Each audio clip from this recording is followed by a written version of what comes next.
Hey, how's it going, everybody? It's DJ Sketch, and welcome back to the channel.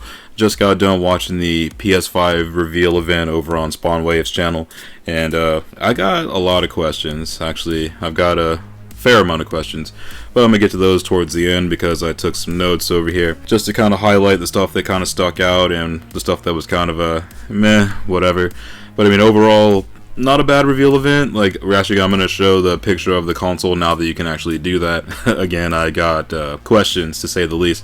But let's get into it. So the first thing that they led off with was Grand Theft Auto 5. Again. This is like going to be the third time this has been released since it came out back in, what, like 2013? This game came out initially.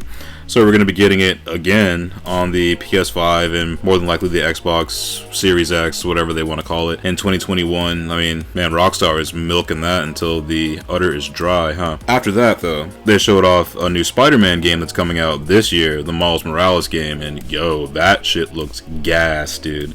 Honestly, like, at first when I saw like the image of like the spider web, like, I saw on the face, I was like, alright, that's a Spider-Man game, but where are they going with this one? And then they show it's Homie from Into the Spider-Verse, and I was like, alright, that looks pretty solid. Like, that's something I can definitely get down with, and we'll see what's up with that, because they didn't show much in the way of gameplay for that, and actually they didn't show much in the way of gameplay for a lot of these, but some of these stuck out more than others, I'll say that much. And moving right along, I'm going to get to Gran Turismo 7. I haven't played a Gran Turismo game since 2, but even still, like, this one, it looks sick. I mean, as far as like the graphics engine it's running on, it looks pretty gnarly, dude. And then also new Ratchet and Clank game, Rift Apart. Like, they showed gameplay for that.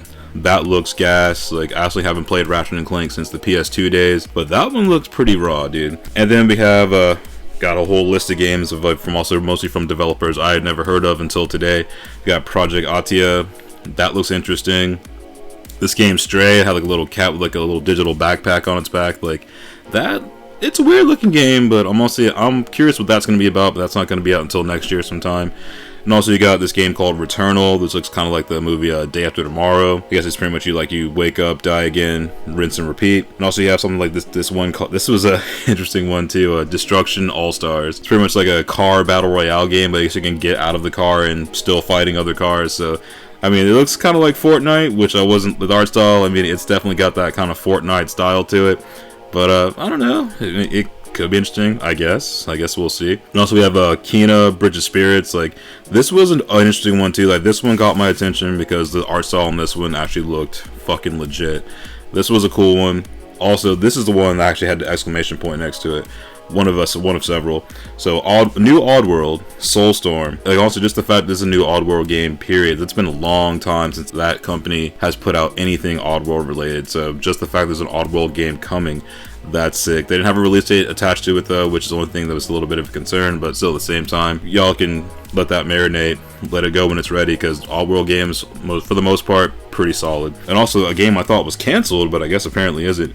Ghostwire Tokyo. Like, they showed gameplay of that finally. I'm not sure if Ikumi Nakamura is still on the project or not, but even still, Shinji Mikami was also, he talked a little bit about this one today, and also it looks not quite what I expected at all. Like, I thought it was gonna be something completely different, but it looks interesting. Like, FPS game, that's about all I can really say about it. It's an FPS game, but it's an interesting one. It's like got a little bit of a Bioshock kind of feel to it. There's a lot to digest with this. Like, honestly, you kind of threw so much at you, it was kind of hard to keep up with all of it. And also they have another game, a Gearbox game coming out called Godfall. I mean, it looks like their take on Devil May Cry or God of War, but pretty much any Gearbox game besides Borderlands, like, I've never really cared about, because a lot of them honestly have not been that great. But I mean, we'll see. I mean, it looked interesting, but can they do a hack and slash game? I guess we'll see eventually. Also another one, Solar Ash. Like, that one also looked really cool, really neat art style, so I was stoked on that. I'm curious, I want to see more about that. Hitman 3, that one looked gas, dude. So I'm curious to see like what the new Hitman's gonna be like. It's another kind of ditch in the episode way of going about that one. So that should be cool. I mean, also, I'm interested to see how that goes. Another game called Little Devil Inside, like, that had a weird art style to it, like, but the backgrounds look dope. So again, we'll see what's up with that. Demon Souls remake, that also looked off the chain. Like, Demon Souls is a badass game, so that's cool. That's getting the remake treatment. And Bethesda actually had a little bit of something in here too. Deathloop, I guess, is a game also haven't talked about since E3, so that's cool. They're mentioning that again. I mean, it looks interesting.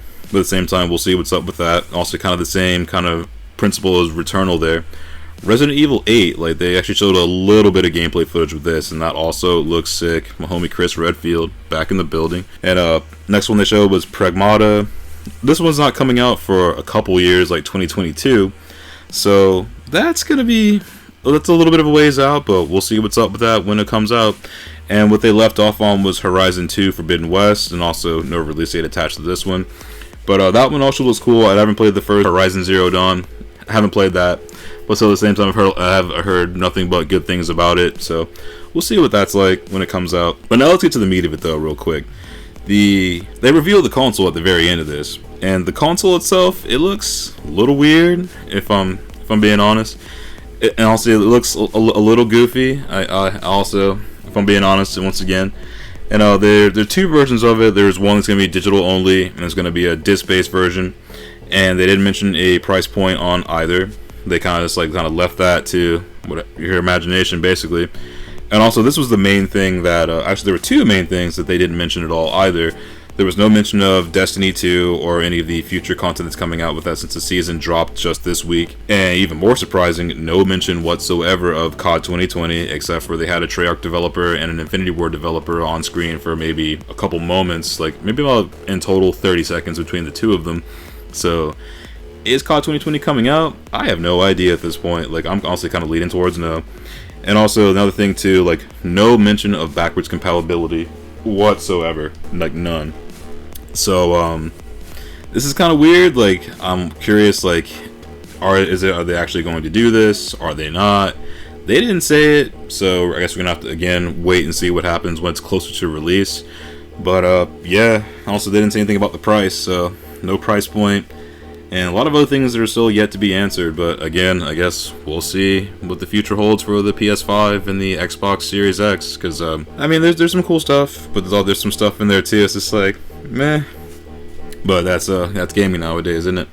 But, alright, I just wanted to go ahead and bust that out for you guys, and hope everybody's staying safe out there and doing well, and I will talk to you guys soon. Take it easy.